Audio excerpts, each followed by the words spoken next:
ఒక స్కామ్ ఏదో అయింది 2000 కోట్ల కుంభకోణం అని చెప్పి వాళ్ళ మీద ఛార్జ్ షీట్ వేసి A1గా సోనియా గాంధీ, A2గా రాహుల్ గాంధీని పెట్టారు. మొత్తం దేశమంతటినేమో కాంగ్రెస్ ఏడాడు ఉందో అక్కడ లొల్లి చేసిండ్రు.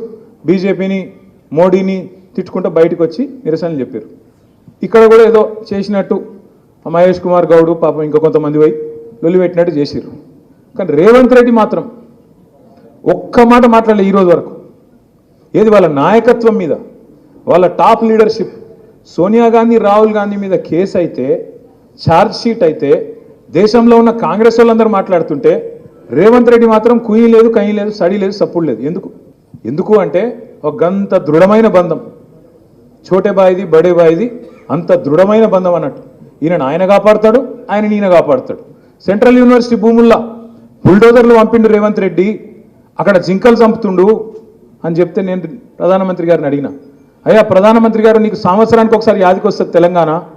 ఏప్రిల్ 2024లోనేమో ఆ రోజు అన్నావు ఇక్కడ RR ట్యాక్స్ వసూలు చేస్తారు, తెలంగాణలో అవినీతి రాజ్యం వెళ్తుందన్నావు.